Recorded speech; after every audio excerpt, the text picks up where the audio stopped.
নমস্কার বন্ধুরা, সুপ্রিয়াস কিচেনে আপনাদের সবাইকে স্বাগত জানাই। আজকে একটি দুর্দান্ত স্বাদের চিকেনের রেসিপি আপনাদের সাথে শেয়ার করতে চাই। রবিবার কিংবা ছুটির দিন হলে চিকেন প্রায় প্রত্যেকের বাড়িতেই রান্না হয়ে থাকে। আমি যেভাবে রান্নাটা করি আপনাদের সাথেও সেই রান্নাটা শেয়ার করতে চাই। চলুন তাহলে রান্নার জন্য কি কি নিয়েছি দেখা যাক। হাঁসের ডিম সেদ্ধ করে নিয়েছি, বড় বড় আলু টুকরো করে কেটে নিয়েছি, টমেটো ও পেঁয়াজ নিয়ে নিয়েছি, জিরে, ধনে, শুকনো লঙ্কা, তেজপাতা, দারচিনি, এলাচ ও লবঙ্গ নিয়ে নিয়েছি। 1 কেজি মুরগির মাংস ভালো করে ধুয়ে নিয়ে নিয়েছি। আদা ও রসুন ছাড়িয়ে নিয়েছি। প্রথমে ডিম, আলু ও মাংসের মধ্যে নুন, হলুদ, লঙ্কার গুঁড়ো সামান্য দিয়ে সবগুলোকেই ভালো করে মেখে নেব।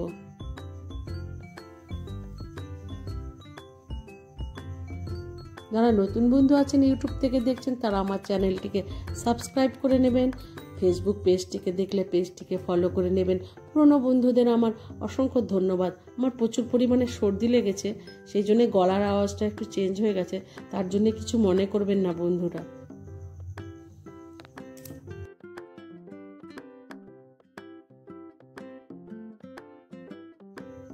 কড়াই বসিয়ে তেজপাতা, শুকনো লঙ্কা ও গোটা মশলাগুলোকে প্রথমে আমি শুকনো খোলায় ভেজে নেব।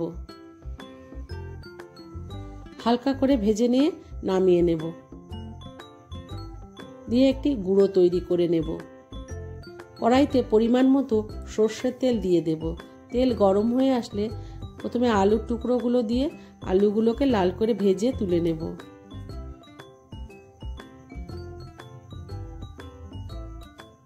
আলুগুলো ভাজা হয়ে গেছে, ওগুলো তুলে নিয়ে আর হাঁসের ডিমগুলোকে ওই তেলের ওপর দিয়ে হাঁসের ডিমগুলোকে ভেজে নেব।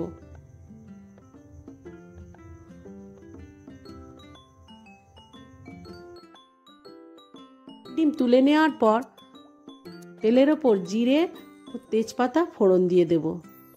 ফোড়নটা একটু নেড়ে চেড়ে নিয়ে মাংসের টুকরোগুলোকে প্রথমে দিয়ে মাংসের টুকরোগুলোকে ভেজে নেব।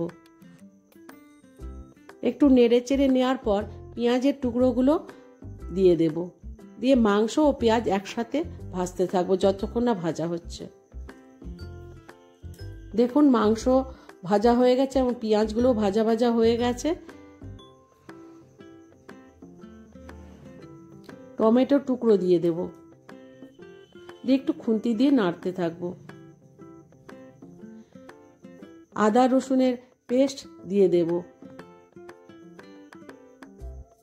খুন্তি দিয়ে একটু নেড়ে নেব পেস্টটাকে। এরপর স্বাদ মতো নুন, হলুদ দিয়ে একটু খুন্তি দিয়ে নেড়ে নেব। এরপর শুকনো লঙ্কার গুঁড়ো দিয়ে দেব। বেশ কিছু সময় ধরে মশলাটাকে কষিয়ে নেব। সুন্দর দেখুন মশলাটা মাংসটা কষানো হয়ে গেছে, সুন্দর তেল ছেড়ে এসছে। এরপর যেই ভাজা মশলা গুঁড়ো করে রেখেছিলাম, এরপর ওই ভাজা মশলা দিয়ে আরও কিছু সময় ধরে আমি মাংসটাকে কষিয়ে নেব। এরপর ভেজে রাখা আলুর টুকরোগুলো দিয়ে দেব মাংসের মধ্যে, দিয়ে আরও কিছু সময় ধরে মাংসটাকে কষতে থাকবো। এই সময় গ্যাসের ফ্লেমটাকে আমি কমিয়ে নেব, দিয়ে ধীরে ধীরে মাংসটাকে কষবো।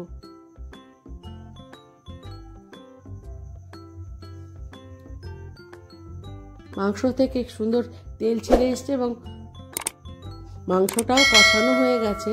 এরপর পরিমাণ মতো গরম জল দিয়ে দেব। জল দেওয়ার পর একটু ফুটে উঠলেই ভেজে রাখা ডিমগুলো ওই ঝোলের ওপর দিয়ে দেব, দিয়ে একটি খুন্তি দিয়ে ভালো করে আস্তে আস্তে নেড়ে দেব।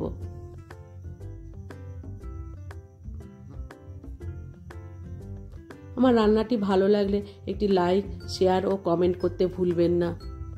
বাড়িতে একবার এইভাবে রান্না করে খেয়ে দেখুন, আশা করি আপনাদের কাছে ভালো লাগবে। বেশ কিছু সময় ধরে ঝোলটা ফুটে উঠেছে, মাংস আলু সেদ্ধ হয়ে গেছে। এরপর গরম মশলা দিয়ে দেব,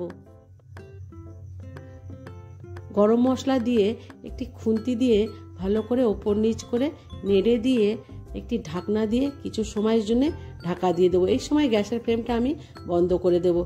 কিছু সময় পর ঢাকনা খুলে খুন্তি দিয়ে নেড়ে চেড়ে নিয়ে নামিয়ে নিলেই তৈরি হয়ে যাবে চিকেন ডাক বাংলো। একবার বাড়িতে রান্না করে খেয়ে দেখুন এইভাবে, আশা করি ভালো লাগবে। সবাই সুস্থ থাকবেন, ভালো থাকবেন, আনন্দে থাকবেন। ধন্যবাদ।